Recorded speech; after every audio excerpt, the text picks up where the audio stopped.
The first time Eva Ford put a bullet through the weather vane on top of Harlan Grice's saloon, she was not showing off. She was making a point, and everyone in Caldwell, Kansas understood exactly what that point was. It was the spring of 1878, and Caldwell sat at the edge of something restless, a town balanced between civilization and the wild country that pressed in from every direction. The cattle drive still rolled through, kicking up red dust that settled on window ledges and in the creases of people's hands. The railroad men argued about where the next spur line would run. The marshal spent more time mediating property disputes than chasing outlaws, which said something about where the town thought it was headed, even if the land itself hadn't quite gotten the message. Eva Ford, 26 years old, ran the livery stable on the south end of town with the kind of quiet authority that made grown men clear their throats and look at their boots. She had inherited it from her father, Thomas Ford, who had died of a fever 3 winters back, leaving her the stable, a modest debt to the bank, and a reputation for being one of the finest horse handlers between Wichita and the Territory. She stood 5'7", which was tall for a woman in 1878 and tall for a man in most rooms she entered. Her hair was dark and kept in a practical braid. Her eyes were a gray-green that changed depending on the light and her mood, and most people in Caldwell had learned to read those eyes the way sailors read clouds. She did not smile easily. She did not offer conversation when silence worked better. She had learned, over years of managing her father's debts, arguing with cattle buyers, negotiating with the farrier, and enduring every suggestion that she ought to sell and let a man take over, that softness was a currency she could not afford. Softness got you taken advantage of. Softness got your prices undercut and your contracts renegotiated when you weren't looking. Softness made people think you were grateful for scraps. So when Harlan Grice, who owned the saloon and 3 buildings on the main street, and believed this gave him authority over everything in a 2-block radius, told her that he was planning to expand his establishment into the empty lot directly behind her stable, the lot she had been slowly paying off with a private agreement with old Silas Drummond before Silas died, and left his estate in a tangle, Eva Ford did not argue with him. She walked out of his saloon, drew her pistol, and put a round clean through the tin rooster on his roof. The rooster spun 3 times and stopped, beak pointed due south, trembling. Then she holstered her weapon, turned to the small crowd that had gathered and said, "Tell Mr. Grice I will see him in front of Judge Holler on Thursday." She won the lot dispute on Thursday. Harlan Grice sat across from her with the expression of a man who had swallowed something sharp and was deciding whether to spit it out or swallow it further, and she did not enjoy his discomfort the way some women might have enjoyed it, because enjoyment wasn't the point. The lot was the point. The stability of her livelihood was the point. She paid the remaining balance to Silas Drummond's estate the following Monday and walked back to her stable with her head down against the April wind and a feeling in her chest that was something close to, but not quite, peace. That was the week Calvin Finley rode into Caldwell. He came in from the north, which meant he had ridden through the open country above the Arkansas River, and his horse, a solid buckskin named Dust, which Eva would learn later was showing the honest fatigue of a long road. Calvin Finley was 29 years old, with a lean, weathered build and brown eyes that held a quality Eva Ford could not immediately name, and spent a distressing amount of subsequent time thinking about. He wore a plain canvas duster that had seen real weather, and his hat had the permanent shape of a hat that had been worn through everything from blizzards to summer rains without vanity. He was not flashy. He was not the kind of man who walked into a room and expected it to rearrange itself around him. He rode directly to her stable, which was either good instinct or good luck, and swung down from the buckskin with the deliberate care of a man who felt responsibility toward his animal before anything else. Eva watched him from the stable doorway, arms crossed, assessing the horse first the way she always assessed things practically, beginning with what mattered most. He needs water and a few days of easy feed, she said, before Calvin had opened his mouth. Left rear shows some strain. Nothing serious, but you've been pushing. Calvin looked at her with those brown eyes, then looked at his horse, then back at her. Yes, he said simply. I know, that's why I came here first. It was not the response she expected. Most men came to the livery and told her the horse was fine, or offered an explanation about the distance they had traveled as though the explanation would change the condition of the animal's leg. This man had simply said yes, and agreed with her assessment, and stated his intention clearly. It was disarming in a way that she refused to let show on her face. $50 a week for board and feed, she said. I'll have my hand Josie wrap that tendon this evening. That's fair, he said. He reached into his coat and produced payment in advance, which was also not what most men did. Calvin Finley, he added, offering his hand. She shook it. Her grip was firm because it was always firm. She had long since stopped moderating it for the benefit of men who expected otherwise. He matched it without comment. Eva Ford, she said. He nodded, as though her name was a thing he intended to remember, and began loosening Dust's saddle with steady, practiced hands. You plan to stay long? She asked, not because she was particularly interested, but because it was a practical question. Week to week versus month to month changed her feed calculations. Can't say precisely, he said. I'm looking for work. Heard there were operations here that needed an experienced cattle hand with some surveying knowledge. Who told you that? Man named Cutter Walsh in Wichita said the Alderman Ranch north of here was expanding their line and needed someone who could read land as well as work it. Eva was quiet a moment, processing that. The Alderman Ranch was real, and it was indeed expanding. Thomas Alderman was a serious man, not given to hiring casually. If Calvin Finley was being considered by aldermen, he had some kind of reputation that preceded him. Alderman's a hard man to work for, she said. I've worked for hard men before, Calvin replied, not boastfully, simply as a statement of fact. She regarded him for another moment, then stepped back to let him settle his horse. Stall 4 is clean, she said. Water troughs at the end. You need anything, I'm usually here or at the house behind. She left him to it. That evening, watching Josie, a capable 16-year-old who had been working for Eva since her own father lost his job at the mill, carefully wrapped the buckskin's tendon with practiced hands, Eva thought about Calvin Finley more than she thought was warranted. Not in any romantic sense, she told herself. It was more that he was an anomaly. Most men who came through Caldwell had a certain familiar quality to them, a predictable register of behavior. They were boisterous or quiet, confident or nervous, respectful or not, but they all fit recognizable shapes.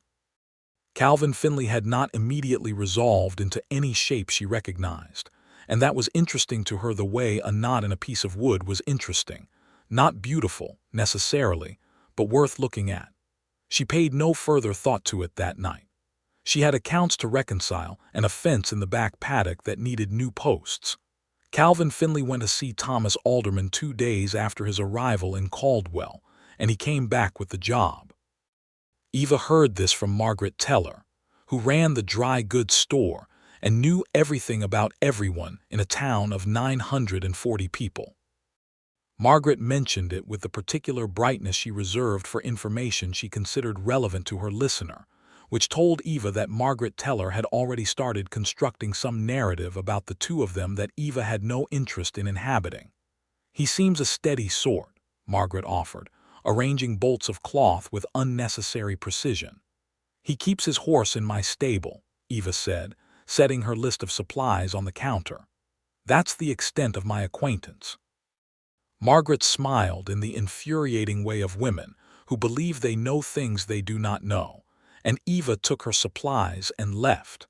Calvin began riding out to the Alderman property 3 mornings a week. Eva watched the pattern without meaning to. She was usually up before dawn to begin the morning feeding, and she noted the regularity of his departures the way she noted anything that affected the rhythm of her stable. He was prompt. He never left without checking the buckskin's tendon himself first, running his hand down the leg with the same careful attention she had observed at his arrival. The tendon was healing well. Eva had told him so after the first week, and he had thanked her with a directness that was neither excessive nor indifferent.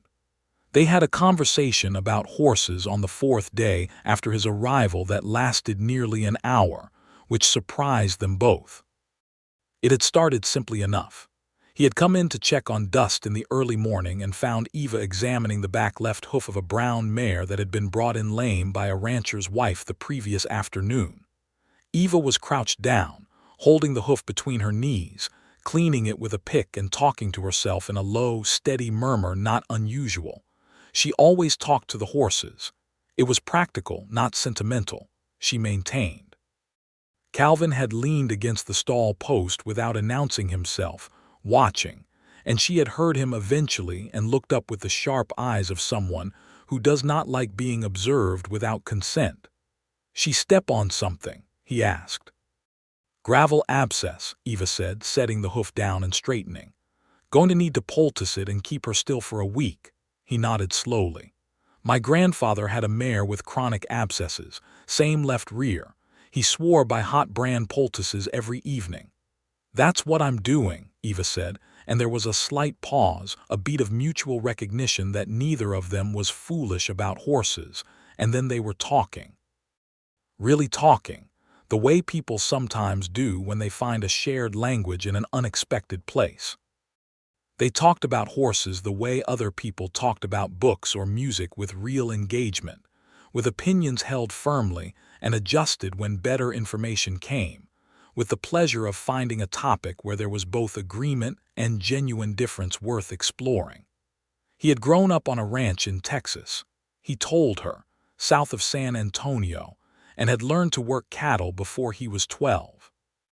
He had spent 3 years after the cattle business went difficult in '73 working as a surveyor's assistant, which was how he had learned to read land and elevation maps. He had drifted north gradually, following work, following a kind of restlessness he did not particularly explain, and she did not particularly press. She told him about her father's stable, about learning every aspect of horse care out of necessity when her father's health first began to fail, about the particular satisfaction of a horse that came in broken-spirited and left with its head up again. "That's the best part of this work," she said, and realized she was speaking more freely than she usually spoke to people she had known for 4 days, and closed the subject there. Calvin did not press the closure. He accepted it with the same easy straightforwardness he seemed to bring to most things, and changed the topic to ask about the local grazing land to the north, which she could tell him something useful about, and they finished the conversation on solid practical ground, which felt safer. She thought about it afterward, that conversation, while she mixed the brand poultice.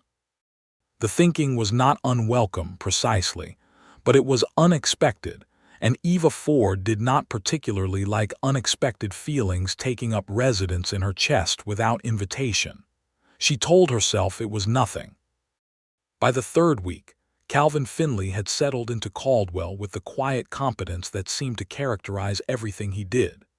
He was boarding at Mrs. Hatch's establishment on the west side of town, took his meals there and sometimes at the diner on the main street, and could be found evenings on the porch of the boarding house, or once or twice, sitting outside the stable in the cooling air of late afternoon when Eva was doing the last feeding rounds. The second time she found him there, she did not ask him to leave.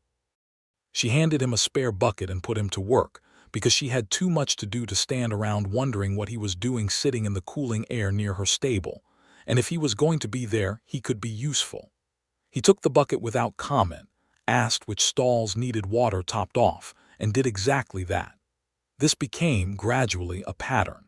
Not an arranged pattern, not a pattern that either of them would have described as anything in particular, but a pattern nonetheless. On the evenings when his work at the Alderman property did not run late, Calvin Finley found himself on the south end of town, and Eva Ford found herself having more hands for the evening work than she technically required, but finding this useful enough not to discourage. Josie noticed.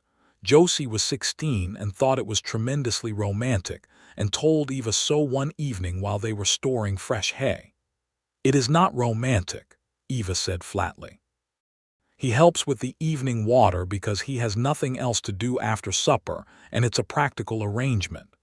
"He looks at you," Josie said, with the confidence of 16 years and not much else. "Everyone looks at things," Eva said, and handed Josie another armful of hay. But she was aware that Calvin looked at her in a way that was specific, not intrusive, not hungry in the way that some men looked, as though they were calculating what they might take from her if given an opening. It was a looking that felt, when she was honest with herself in the privacy of her own thoughts, like genuine interest. Like someone who found her worth paying attention to, not for any reason beyond the fact that she was who she was, which was not, in Eva Ford's experience, a common way to be looked at.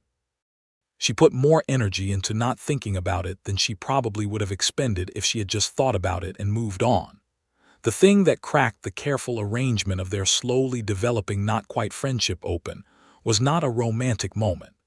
It was a dispute that could have turned dangerous, and it involved Harlan Grice again, which was not surprising, because Harlan Grice was the kind of man who created recurring problems the way clouds created recurring weather. It was a Tuesday evening in early May. Eva was alone in the stable, Josie having gone home for the evening, when Harlan Grice came in with two men she recognized as his hired hands, not the dangerous kind, not outlaws, just large and loyal to whoever paid them. Harlan had been drinking, which made him both more confident and less intelligent than his usual state, and he came into her stable with the particular energy of a man who had convinced himself he had a grievance. The grievance, it turned out, was that the lot she had won in the legal dispute was interfering with a drainage plan he wanted to implement, and he had decided, in the way that drunk men with money sometimes decide things, that she should simply give him an easement across her property, and that the mere presence of two large men beside him was sufficient argument. Eva set down the brush she had been using on the gray gelding in stall 2 and turned to face him without hurrying. Her pistol was on the post 6 feet to her left. She was aware of where it was in the way she was always aware of where things were in her stable. "An easement needs to be applied for legally," she said, her voice steady. "I don't conduct business after hours. Come back Thursday and see Judge Holler." "I don't need a judge," Harlan said. He had the loose-jawed look of a man trying to appear intimidating through sheer proximity. "I need a reasonable woman who understands the situation." "I understand the situation perfectly," Eva said. "You want something I own and you're hoping you can bully me into giving it cheaply. That's not going to happen tonight or any other night." Harlan took a step forward, and that was when Calvin Finley came through the stable's side door, which opened to the paddock where he had been checking on Dust's progress with the same evening inspection he had made a habit of conducting. The situation read to Calvin in about 2 seconds. The set of Eva's shoulders, Harlan's posture, the two large men arranged in the unhelpful way of men who are there to make a point rather than a productive contribution. He did not draw his own weapon, which was a decision Eva noticed and appreciated. He simply walked to the post where Eva's pistol hung, took it down, and handed it to her without a word. Then he crossed his arms and stood, not threatening but absolutely present, with the quality of a man who could be considerably more troubling than his current stillness suggested. "I think the lady has been clear," Calvin said, and there was nothing theatrical in his voice. It was the same voice he used to talk about horses or land surveys, quiet and certain. Harlan looked at him. Harlan's men looked at each other. The calculation that ran across Harlan's face was transparently legible. He had not planned for witnesses, and the stranger standing in Eva Ford's stable with the settled ease of someone who belonged there was an unanticipated variable. "This is a private matter," Harlan said. "She's made it public by declining," Calvin said. "I'd suggest you come back on Thursday like she said." Harlan left. He was angry about leaving, and he took pains to display this anger in the set of his shoulders, and the way he directed his men out the door ahead of him, but he left. Eva stood with her pistol in her hand and watched him go and listened to the sounds of Caldwell at night coming back in through the stable door. The horses had shifted and settled during the confrontation. Now they went back to their quiet, rhythmic sounds. A tail swished, a hoof settled. She turned to find Calvin still standing where he had been, looking at her.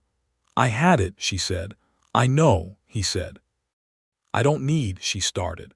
"I didn't do anything," he said, calmly and without defensiveness. "I handed you your own pistol and stood there. You had it the whole time. I just moved to where I'd already planned to stand."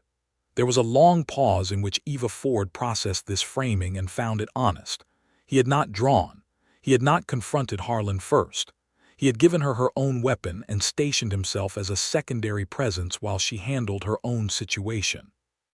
It was the most respectful intervention she had ever witnessed from another person in what might charitably be called a tense encounter.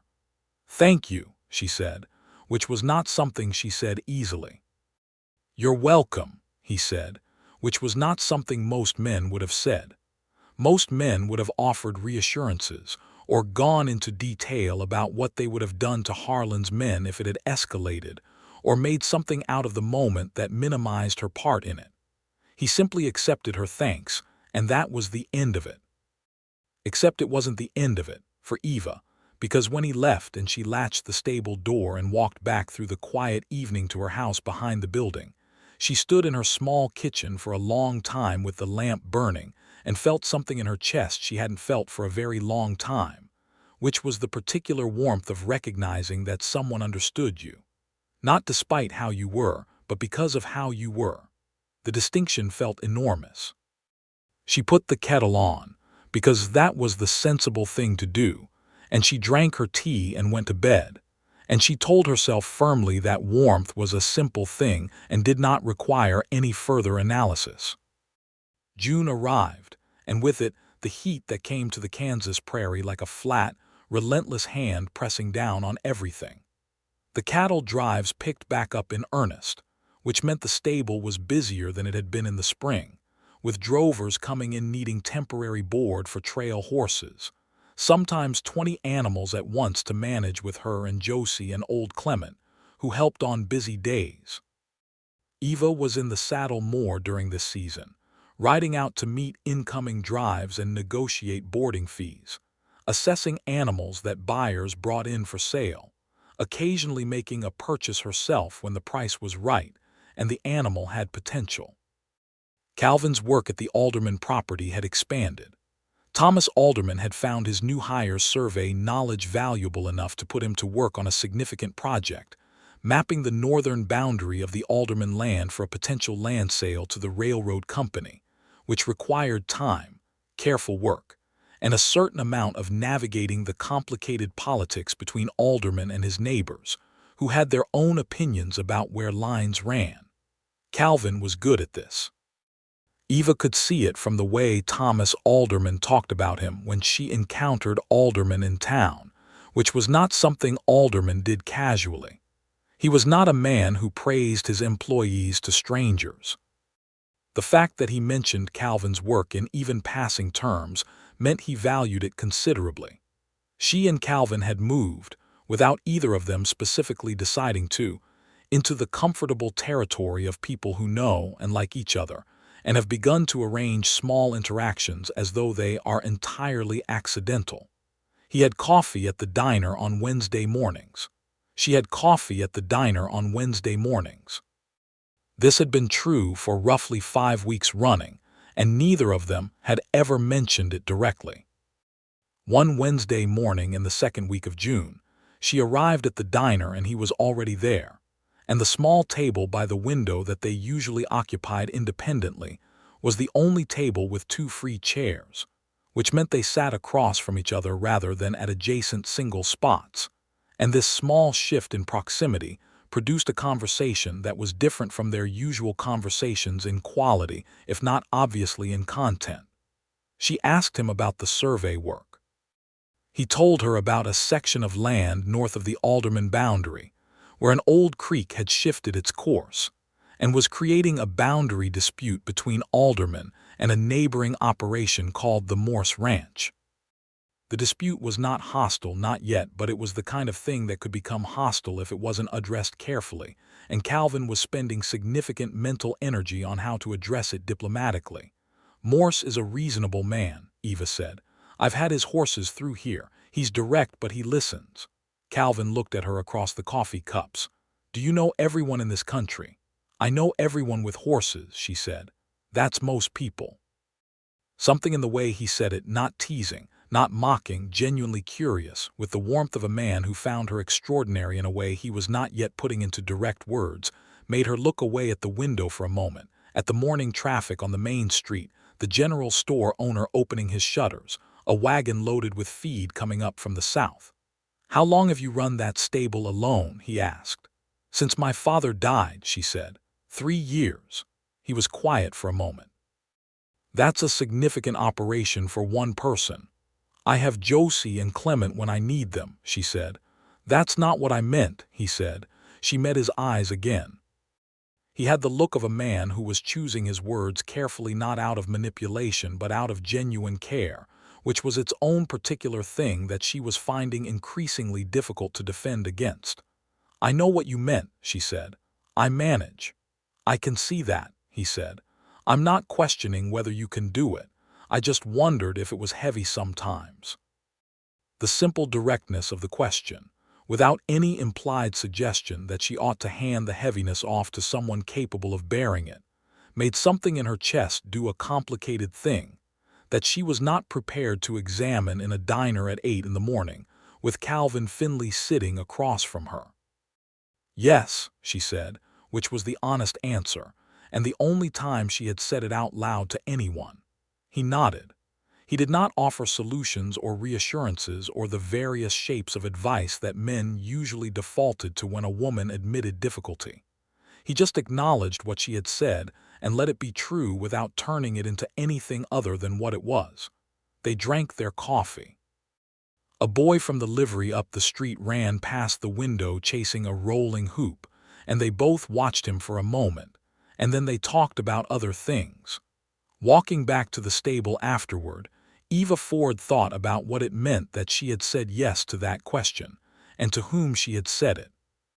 She did not usually say yes. The incident that shifted everything had nothing dramatic about it at its center.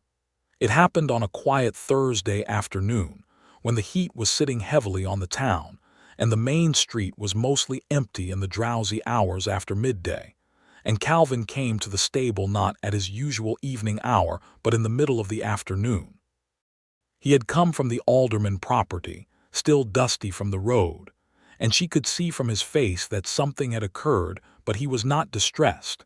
He was, in fact, carrying himself with the slightly heightened alertness of a man who has recently resolved something successfully, and was still running on the satisfaction of it.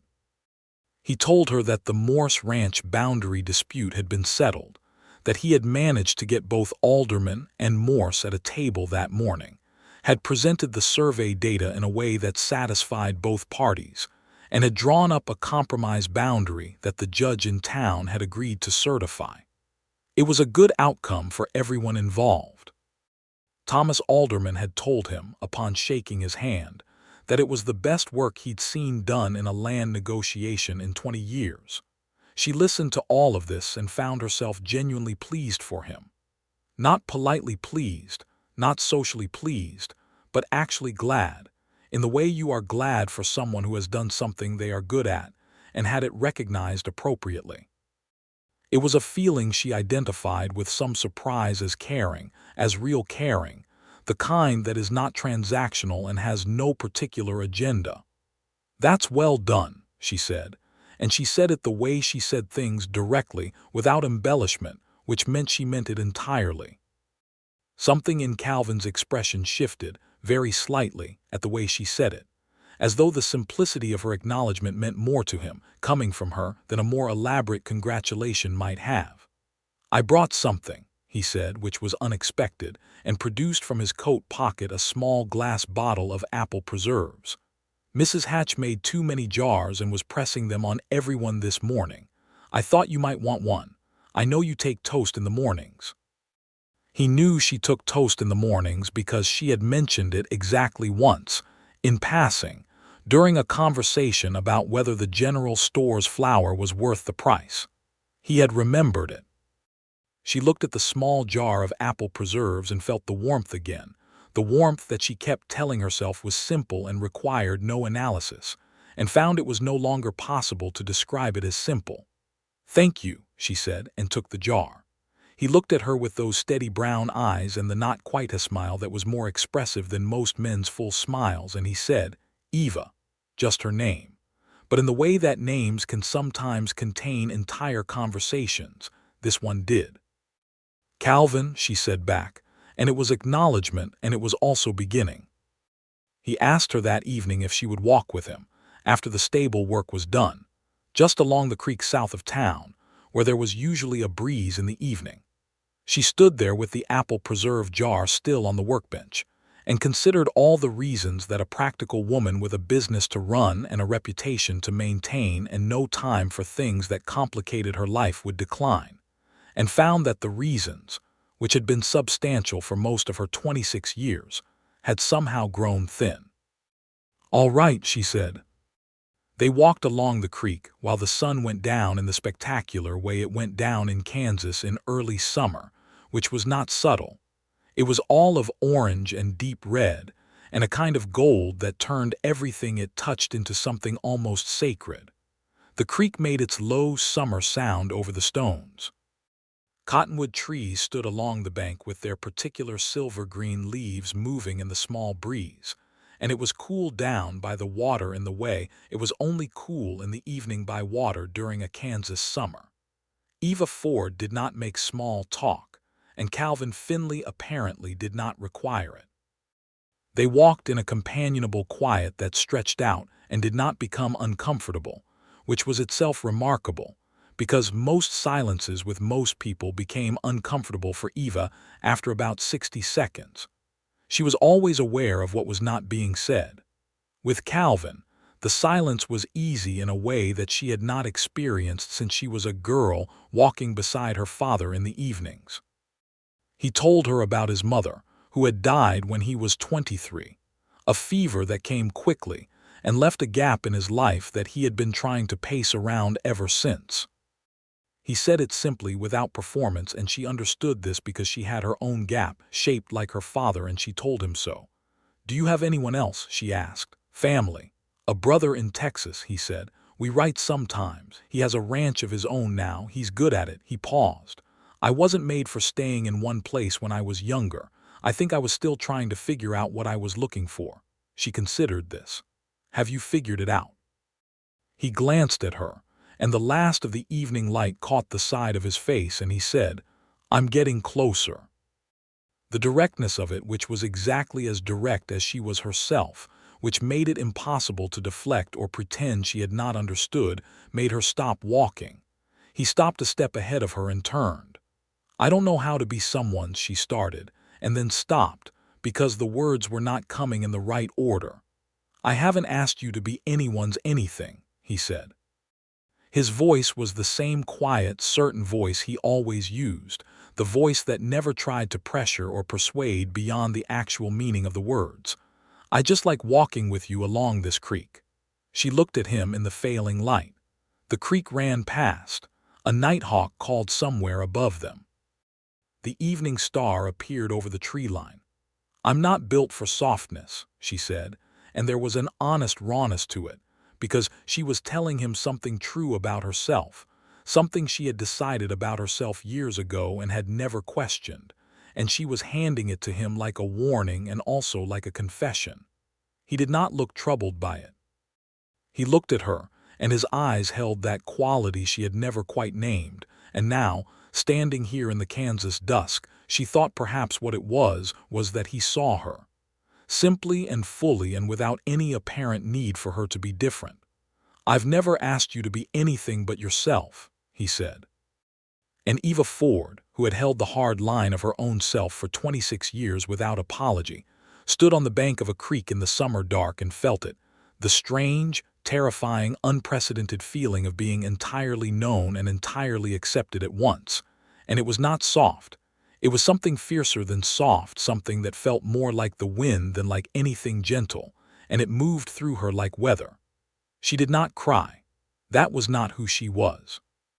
But she did put her hand in his, and he held it the way he held everything, without making too much of it, without performing, just honestly and steadily. And they stood there while the stars came out one by one over the Kansas prairie. They walked back to the stable in the dark, hand in hand, and when they reached the lamplight of the stable door she looked at him and he looked at her, and he bent and kissed her once gently, with the same quality as everything else about him. No pretense, no rush, only exactly what it was. "Good night, Eva," he said. "Good night, Calvin," she said. She went inside and stood in the lamplight of her kitchen for a long time, her hands still warm. The next several weeks were the kind that Eva Ford found difficult to categorize, which was itself a notable experience because she had spent most of her life categorizing things with great efficiency. She and Calvin were something to each other that had no clear name in the common vocabulary of Caldwell, Kansas, 1878, and the town, because it was a small town, had noticed.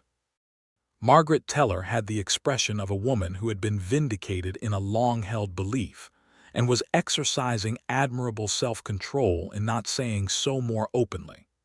Josie had the expression of someone who had witnessed the birth of something wonderful and was having difficulty keeping a normal face. Old Clement, who had worked for Eva's father before he worked for Eva and whose opinion she valued beyond most, said only once, while they were repairing a stall door together, "He's a solid one, that Finley," and went back to hammering. Eva received this observation and filed it where she put all the observations she was not ready to respond to directly, which was in a careful place somewhere between her heart and her practical good sense, where she could take it out and consider it at intervals. She and Calvin continued their Wednesday mornings at the diner.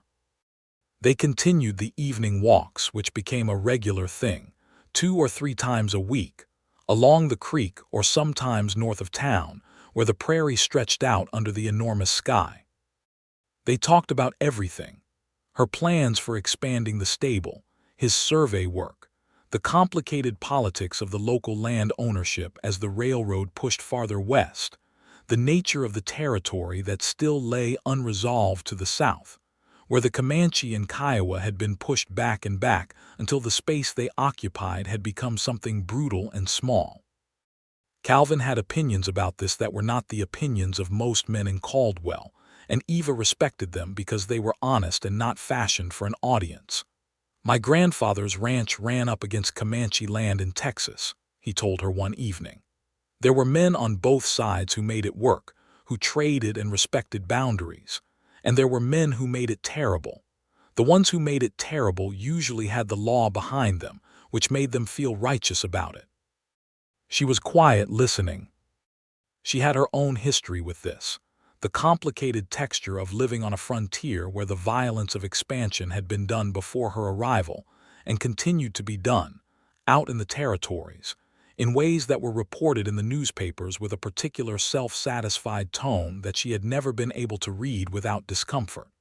She had no neat resolution to offer, and neither did he. They sat with the discomfort of it, which felt more honest than any easy answer. He kissed her at the end of those evenings with growing frequency and warmth, and she kissed him back with an honesty she had not expected to feel, because Eva Ford had kissed 2 men in her life before Calvin Finley, and with neither of them had she felt anything approaching what she felt now, which was that kissing him was as natural and necessary as breathing or working or walking under the Kansas sky. She did not tell him this immediately. She was still Eva Ford, and Eva Ford moved at her own pace and in her own way, and she needed time to trust a feeling this large. In late July, a complication arrived. His name was Dale Finley, and he was Calvin's younger brother, 24 years old and unannounced, who rode into Caldwell on a dust-covered gray horse with a problem tied to his back like a pack mule's load. He was shorter than Calvin, more given to expression, with the same brown eyes but a different way of holding himself, less settled, more reactive. He had ridden 5 days from Texas with a situation he had not known how to handle by telegraph. The situation was this. A man named Royce Pemberton had purchased a neighboring section of land from Dale's ranch and was claiming, based on a fraudulent survey, that a significant water source, a reliable spring that Dale's cattle depended on through the dry months, was on Pemberton's newly acquired property, not Dale's. Dale had the original deed. Pemberton had a bought survey that said what he had paid it to say. The Texas court had sided provisionally with the survey pending a challenge, and Dale had 2 months to produce a counter-survey from a certified surveyor whose credentials would hold in a county court. The only certified surveyor Dale trusted was his brother. Eva was present when Dale arrived, because Dale's gray horse was showing concerning signs of dehydration, and she was the first person he had encountered with the good sense to stop him from riding the animal further before he watered and rested it.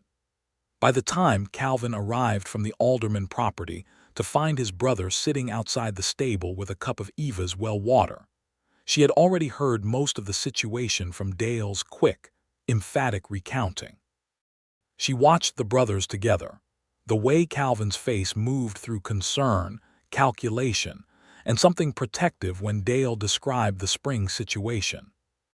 The way Dale watched his brother for the response, trusting it the way you trust someone who has never given you bad information. There was genuine love between them, uncomplicated by competition, which Eva found she was deeply moved by even as she kept her face neutral. Calvin turned to her. He had been including her in his thinking in the quiet way that people do when they have begun to regard someone as a part of their world without making a formal statement of it. The survey work here, Alderman won't be at the critical stage for another 6 weeks, he said, more to himself than to her. If I go to Texas for 3 or 4 weeks. Thomas Alderman values his work being done right, Eva said. He'll wait 4 weeks for you before hiring someone else who might do it wrong. You should go help your brother. Calvin looked at her, and she could see in his eyes that he was not only thinking about Alderman's project. He was thinking about what 4 weeks away from Caldwell meant, which was 4 weeks away from her, and the fact that this was clearly difficult for him was a thing she added to the collection of evidence she had been slowly building in the careful place between her heart and her good sense. It's a lot to ask, Calvin said. You didn't ask, Eva said. Your brother needs help and you can provide it. That's not complicated. Dale looked between them with the quick, observant eyes of a younger sibling who has arrived on unfamiliar ground and is rapidly mapping it. He looked at Eva with something that was partly gratitude and partly assessment, and then looked at his brother with an expression that said he understood considerably more about the situation in Caldwell than he had been told in any letter. Calvin went to Texas with his brother the following week. He left on a Wednesday morning, which meant there was no diner meeting, and he came to the stable before first light to saddle Dust and settle up his boarding account, which Eva extended on credit until his return because it was practical and not sentimental. She told herself, and did not particularly believe herself. He stood with her at the stable door in the gray before-dawn light with Dust ready behind him, and he held both her hands in his and looked at her in the particular way he looked at her when he was about to say something he had thought about carefully. I will come back, he said, not as a promise extracted from uncertainty, but as a simple fact. And when I come back, I want to have a proper conversation with you about the future if you're willing to have it. What kind of conversation? She asked, and her voice was steady, because her voice was always steady. The kind where I tell you that I love you, he said, and ask what you'd like to do about that. It was the most characteristic thing he could possibly have said. He had framed a declaration of love as a practical matter to be discussed, which was exactly how she would have framed it, and she found it more romantic than any elaborate kneeling performance could have been. She squeezed his hands. Come back, she said. Then we'll talk. He kissed her once, straightforward and certain, and rode out into the early morning with his brother, and Eva Ford stood in the stable door and watched them go until the dust was settled, and then she turned and went back to work. The 4 weeks that Calvin was in Texas were not empty. Eva's life was too full for emptiness. The summer cattle traffic kept the stable at capacity, and she had Josie stretched thin enough that she hired a second temporary hand, a solid young man named Marcus who had recently arrived in Caldwell from Missouri and was looking for work. She negotiated a new contract with a cattle operation that would guarantee winter boarding for 30 head, which improved her financial position considerably and vindicated months of careful management. She also, in the second week of Calvin's absence, had a reckoning with Harlan Grice that she had known was coming. Harlan had filed a formal complaint with the town council about the lot dispute, arguing that her use of the property, she had built a small paddock extension on it, was in violation of some aspect of the town ordinance about proximity to commercial establishments. The ordinance he cited was vague enough to be genuinely ambiguous, and the town council, which included 3 men who did business with Harlan, was inclined to take the complaint seriously. Eva attended the council meeting and argued her case with the calm precision that she brought to every argument. She had the deed. She had the judge's ruling from the original dispute. She had a letter from a land attorney in Wichita who had reviewed the ordinance and found Harlan's reading of it unsupportable. She laid these things on the table and spoke for 8 minutes and answered questions, and did not raise her voice once. The council ruled in her favor 2-1, with 1 abstention from a man who clearly wanted to abstain from being in the room at all. Harlan Grice left the meeting with the expression of a man who had tried his last avenue and found it blocked. Walking home, Eva felt the familiar satisfaction of having defended what she'd built, and underneath it, for the first time, a strange awareness of how solitary that satisfaction had always been. She had always won her battles alone.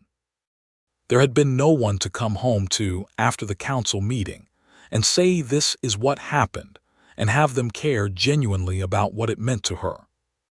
There had been her father once, and now her own house and her own kitchen and the sound of the stable at night.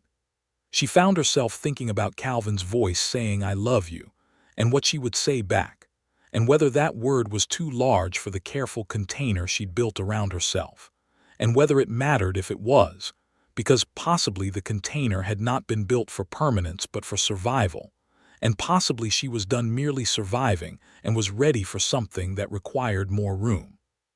She wrote him a letter that night. Not about love, not yet. That conversation was for when he was standing in front of her, because she was not the kind of person who wrote love letters, she told herself. And then she wrote 3 full pages about the council meeting and the stable and a new horse she had taken on that was extraordinarily difficult and beautifully made.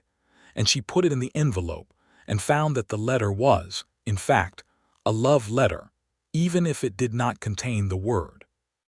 She sent it to the address in Texas that Calvin had left her, and did not expect a quick response because mail was slow and he was working. But a reply arrived in the 3rd week, 7 pages long in his clear, compact handwriting, about the survey work and his brother's ranch in the spring, and a sky he had seen over the Texas hills at dusk that he had wanted her to see. And the letter was also not a love letter in any conventional sense, and was obviously entirely a love letter. And she read it twice and put it in the drawer beside her bed. He came back on a Thursday afternoon in late August, 7 weeks after he had left 3 weeks later than planned, because the court challenge had required more time and more careful documentation than either of them had anticipated. He arrived at the stable directly from the road, which was dusty and long, and he looked tired in the particular way of a man who has been working very hard at something that mattered. She saw him coming through the stable window and told herself she was not going to run to the door, and did not run to the door, but she moved to the door with a swiftness that Josie, witnessing it, would later describe as the fastest she had ever seen Eva Ford move voluntarily, which Josie recounted with great delight to everyone who would listen for approximately the next month. He came in and they stood and looked at each other for a moment, and then she said, "How is the spring?"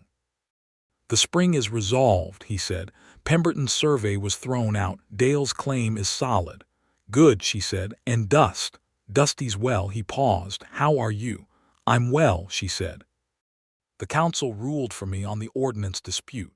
"I know," he said. "Your letter." "Right," she said.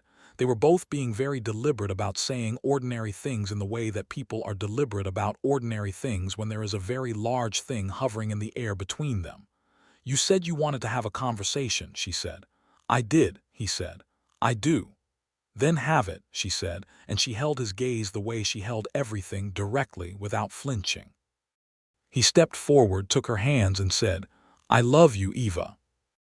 I have since probably the second week I was here, and it got larger the longer I was in Texas not seeing you, and I am asking you what you'd like to do about that." She looked at him, this man who had given her her own pistol when she needed it and then stood back, who had remembered she took toast in the mornings and brought her apple preserves without making an event of it, who had listened when she said she was not built for softness, and had not tried to change her or persuade her or assure her that she was wrong, who had simply told her he had never asked her to be anything but herself. And she thought about all the walls she had built and all the reasons she had built them, and whether any of those reasons were more important than this. They were not. "I love you too," she said, and it came out with the same directness and honesty with which she said everything, no embellishment, no performance, just the plain truth of it. "I have been trying not to for a while, but I do." He laughed, actually laughed, a warm, genuine sound that she did not hear from him often enough. And then he was holding her, and she was holding him, with her arms around him and his around her and her face against his neck. And they stood in the stable while the horses shifted, and the afternoon light came through the high windows in long golden bars. And Eva Ford felt the particular feeling of coming into harbor after a long and competent sail across open water. Josie, who had absolutely been watching from the hayloft, made a sound of pure delight that she immediately tried to convert into a cough, and failed entirely, and Eva pulled back from Calvin's embrace and looked up at the loft and said, "Get down here and finish the east water trough, Josie." Josie descended the loft ladder wearing an enormous smile, and Calvin covered his own smile with his hand, and that was entirely typical of the three of them. In September, Calvin told Thomas Alderman that he was considering whether to stay permanently in Caldwell, and whether, if he stayed, Alderman would have ongoing use for his survey skills on the property's expanding operations. Alderman, a pragmatic man who had seen how the boundary resolution played out and was grateful for it, said yes without hesitation, and offered a wage that, combined with whatever Calvin might develop on his own account in the region's growing land work, constituted a genuine livelihood.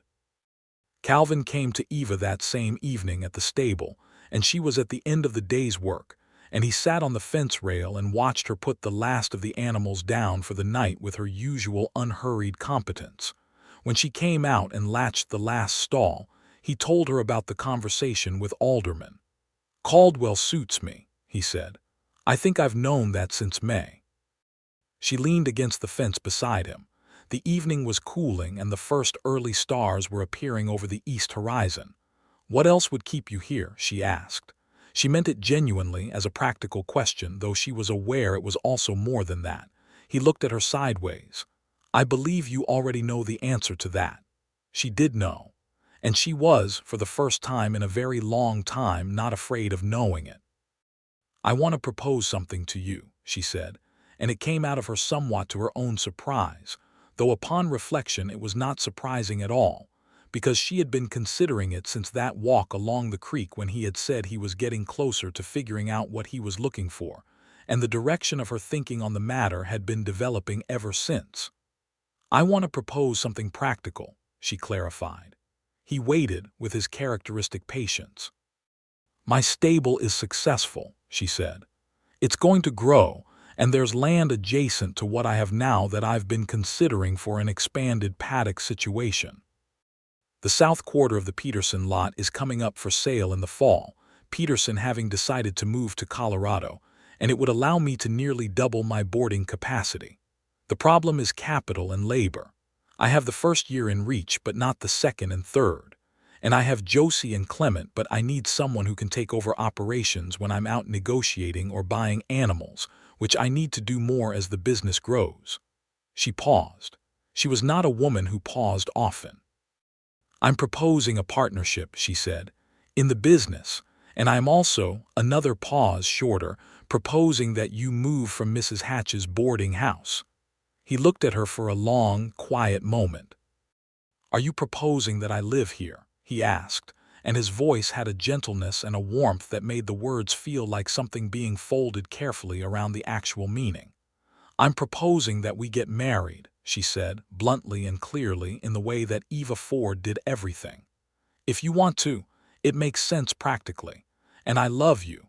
Both of those things are true and both of them matter."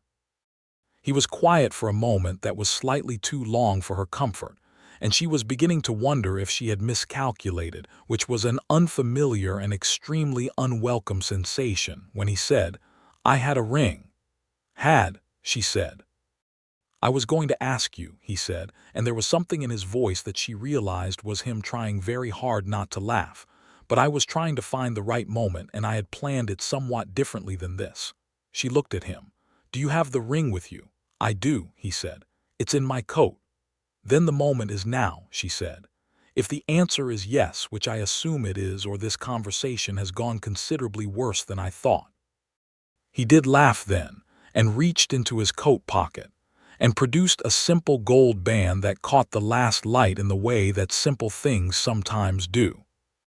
"Eva Ford," he said, still smiling, which was an expression that did something remarkable to his face and to her chest simultaneously. "The answer is unequivocally yes. Will you marry me?" "Yes," she said. "I just asked you first." He slid the ring onto her finger. It fit, which felt like something that was meant to be taken as a sign, and she was not usually a person who took things as signs, but she allowed it on this occasion. They were married in October, at the small church on the north end of Caldwell, on a Saturday when the Kansas autumn was in full display. The sky, that particular clear blue that comes after the summer heat breaks, the cottonwood trees along the creek already turned gold, the air carrying the clean bite of coming cold. It was a modest ceremony because Eva had chosen it to be modest. She had no patience for spectacle, and Calvin had no need of it, which was one of many ways in which they were suited. Josie was there, luminously pleased. Old Clement was there, wearing the good hat he owned and reserved for significant occasions. Thomas Alderman attended, which surprised several people, and which Eva took as evidence that he respected Calvin more than he typically let on. Margaret Teller was there, and cried with the satisfaction of someone whose long-held prediction had been gloriously validated. Dale Finley had made the ride from Texas, arriving 3 days before and spending those days helping Calvin and Eva install the new fence posts for the expanded paddock on the Peterson lot, which they had successfully purchased in the early fall. Dale was genuine and warm, and Eva found she liked him considerably, which mattered to her because she took the families people came with as seriously as she took the people themselves. She could see in Dale the shape of the same basic character that she valued in Calvin: honest, direct, more interested in actually doing things than in talking about doing them, but softer in the edges, more given to easy laughter, which made sense as a younger brother who had perhaps not been required by circumstance to be as steady as Calvin had been. At the reception, which was held at the diner because it had the most room and the owner, a good-natured man named Peter, had offered it without being asked, Dale gave a brief toast that made most of the assembled company laugh, and then look at Calvin and Eva with the warm, genuine happiness that people feel when a good match is celebrated appropriately. "I came to Caldwell in July," Dale said, holding his glass up, "needing my brother's help. I found that he was already in good hands, possibly better hands than mine, which I say without any offense. I am going home next week knowing that my brother has found his home, and I am proud of him. And I am glad of his wife, who I believe could settle the entire border dispute between Texas and Mexico if someone had the sense to ask her. There was laughter, and Calvin looked at Eva with the smile that she had decided was one of the finest things she had ever been the cause of, and she looked at him with something that she no longer had any interest in containing or categorizing, which was simply and entirely love. They went home to the house behind the stable, which had been modestly rearranged to accommodate two people who both had strong opinions about the arrangement of practical spaces. They had spent a week arguing about where the second desk should go. Eva needed a desk for her business accounts, and Calvin needed a workspace for his maps and survey documents, and had resolved it by building a shelf along the entire south wall that served both purposes, which Clement had helped construct and which was sturdy enough to last decades. It was the first thing they had built together, which seemed appropriate. The winter that followed was the kind of winter that the Kansas plains specialized in, long and white, and honest about its severity, with wind that came from the north and did not apologize. The stable required constant vigilance in the cold months.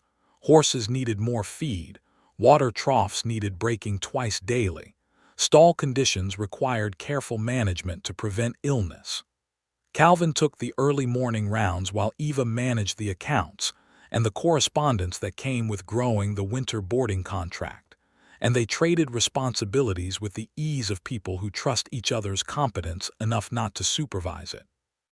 There were evenings in that first winter when the wind drove snow against the windows, and the lamp was the only warm point in the world, and they sat at the long south wall desk, Calvin with his maps, Eva with her ledger, and did their separate work in the same room in a companionable quiet that was everything Eva Ford had never known she wanted, and everything she now found she could not imagine doing without.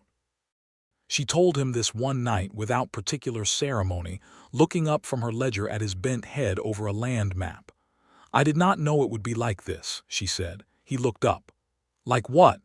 "Like this," she said, gesturing at nothing in particular and everything at once. He smiled. "Good or bad?" "Good," she said.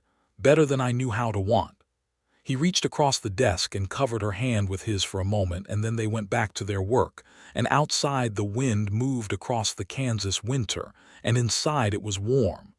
In the spring of 1879, Eva discovered she was pregnant.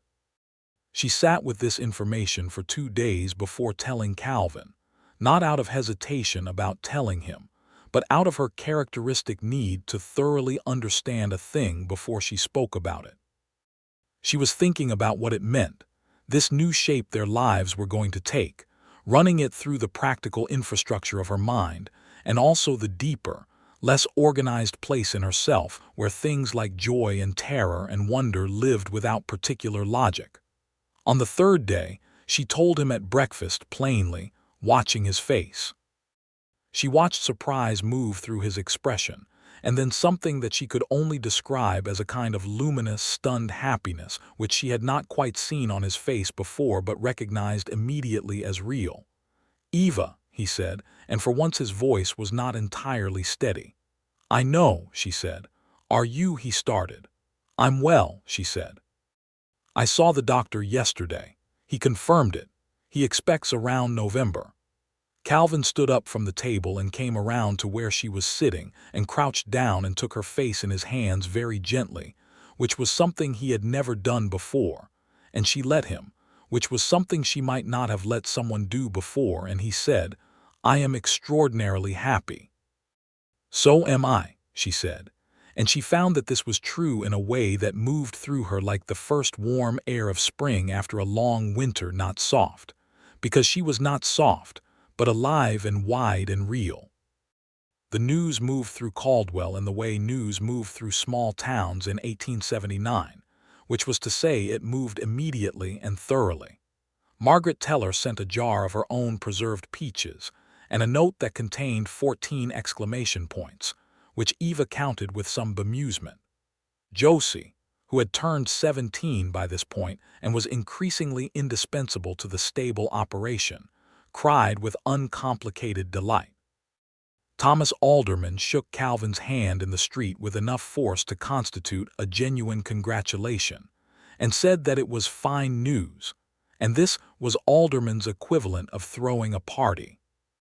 Dale Finley wrote from Texas with characteristic warmth, and the news that his own spring planting had gone well and that his wife, whom he had married in February, a woman named Clara who by all accounts was good-humored and capable, was also expecting, which meant there would be Finley cousins born within months of each other, which was a fine thing, Dale said, and Eva agreed.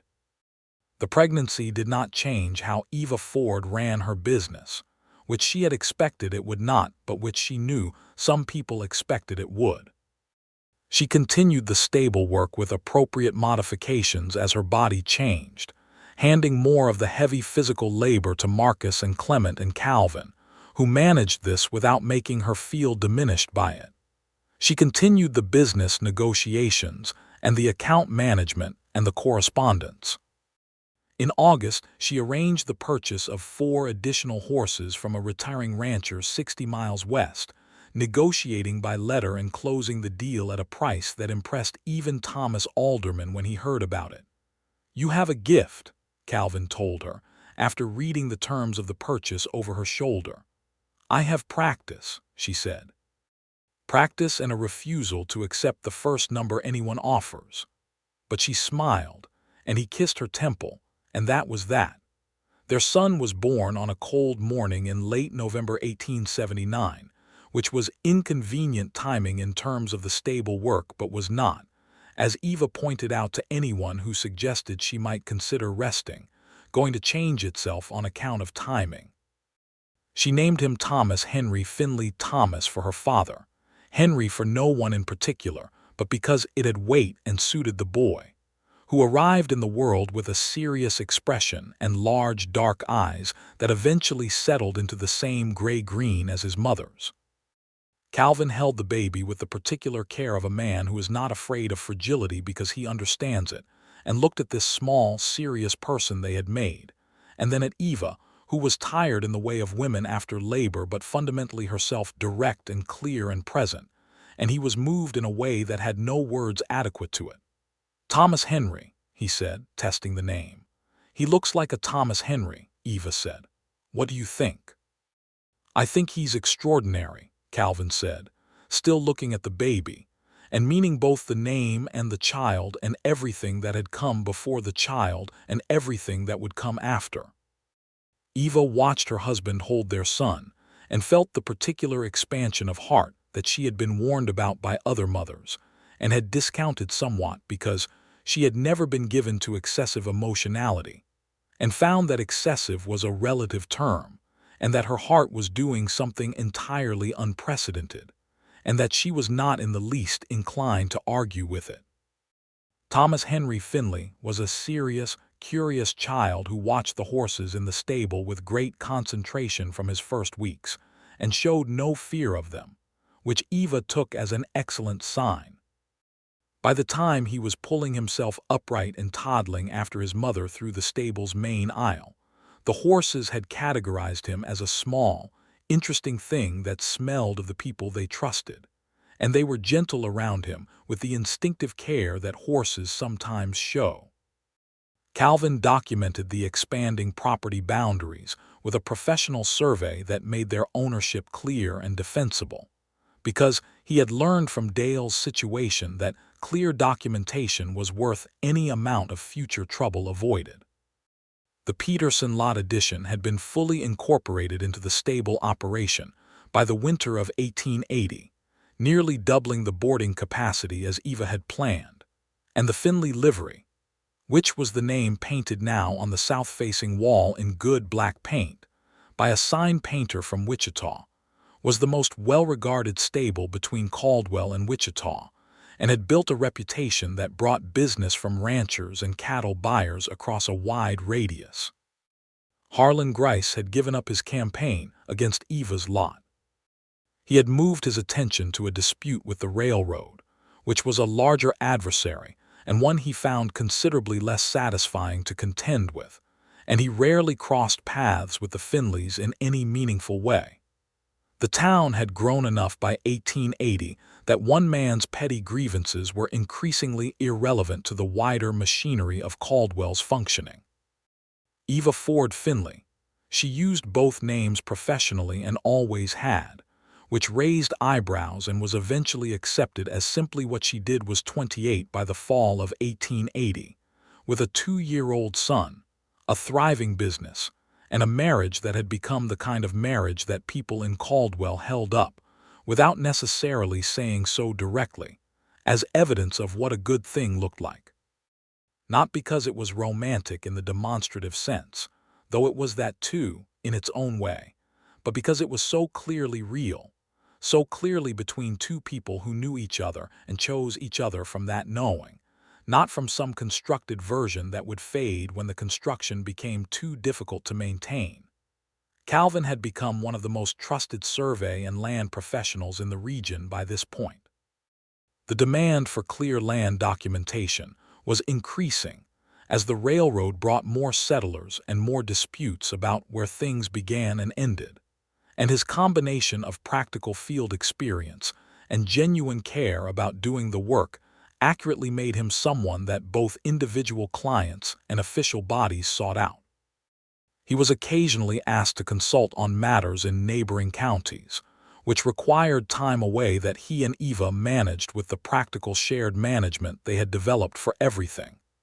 Distributing the responsibility clearly, communicating about the business and Thomas Henry's needs, ensuring that each time he went and came back they were fundamentally unchanged in what they were to each other. One spring evening in 1881, Eva and Calvin walked along the creek south of town the way they had walked it on that first evening in June of 1878, nearly 3 years before. Thomas Henry was asleep back at the house, watched by Josie, who had fully grown into the role of a trusted partner in the stable and had begun learning the business management side as well, because Eva was training her with the same serious investment that her own father had trained her. The cottonwoods were new-leaved in the spring green that was never quite the same color as any other green, and the creek was running with the higher water of snowmelt from the north, and the evening sky was precisely the vast Kansas sky that Eva Ford had grown up under and that Calvin Finley had driven himself north to find, though he had not known that was what he was looking for. She took his hand as they walked, which she always did now along the creek.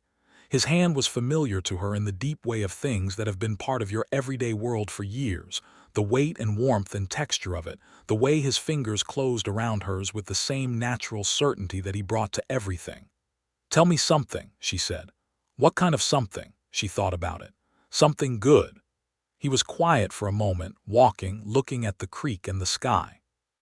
Then he said, "Thomas asked me this morning what the horses say when they make noise." He was very serious about the question. She smiled. "What did you tell him?" "I told him they were probably saying good morning and how about some breakfast," which satisfied him completely. She laughed, which she did more now than she had done before Calvin Finley rode into Caldwell on a tired buckskin horse in the spring of 1878.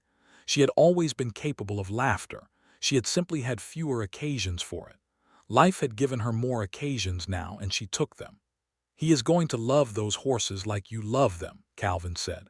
"You can already see it." "I know," she said. "He watches them the way I watched them when I was small, like they're worth paying very close attention to."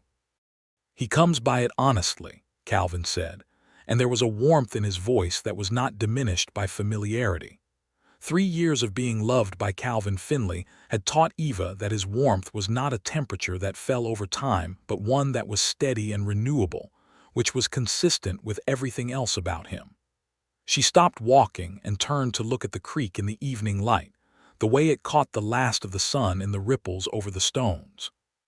"I keep thinking about the first time we walked here," she said, "when I told you I was not built for softness." He stopped beside her. "I remember. I think I was right," she said. "I don't think I've become softer. I still run the business the same way. I still don't lose arguments I shouldn't lose. I still think sentimentality is often a substitute for actual care." She paused, But I think I was also wrong in the way that right things can also be wrong at the same time. I was right about my nature and wrong about what my nature meant I could have. He was quiet, listening. He was always a good listener, which she had come to regard as one of his finest qualities, alongside his hands and his steadiness and the specific way he smiled when she said something that surprised him. I thought not being built for softness meant not being built for this, she said. For any of this. She meant the creek and the evening and Thomas Henry sleeping at home and the 3 years and the ring on her finger and the life they had built in the space between her practical good sense and his quiet certainty. And now, he said. She looked at him. Now I think being built as I am and having all of this are not contradictions. They're just the same thing, which is me, and this is what it looks like. He was looking at her with that quality she had tried to name for a long time, and she had finally found the word for it, which was reverence. Not the kind that placed her on a pedestal outside of reality. That kind was useless and she would not have endured it, but the kind that meant he saw her fully and found what he saw extraordinary. She was worthy of that reverence not because she had softened or become easier, but because she had stayed exactly who she was, which was the only thing he had ever wanted of her. Yes, he said simply. That's exactly what it is. She took his face in her hands the way he had taken hers the morning she told him about Thomas Henry, and she kissed him there beside the creek in the spring evening with the cottonwoods new-leaved around them. And it was as honest and natural as it had always been, and it was also everything. They walked back home in the gathering dark, hand in hand, and the stable was quiet with the nighttime sounds of horses at rest. And in the house, Thomas Henry was asleep in the lamplight that came through his door, entirely serious and entirely beautiful, with his mother's gray-green eyes moving behind his closed lids, dreaming of whatever 2-year-old children dream. Eva and Calvin stood at the door of his room for a moment together, looking in the way that parents look at sleeping children, which is a kind of looking that contains the whole strange weight of love and time, and the astonishing fact of having made another person.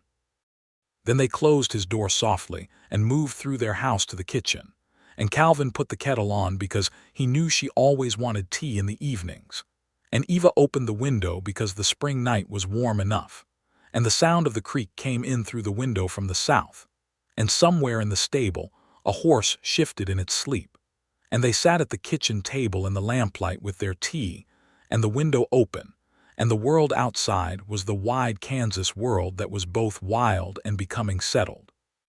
Both harsh and beautiful, full of the complicated textures of a land and a time that required everything of the people who lived in it, and they had given everything. It required and built something real from the giving. This was not the end of their story, because lives do not end at the moment of their greatest contentment but continue forward into new challenges and new seasons, and the longer accumulation of days and years.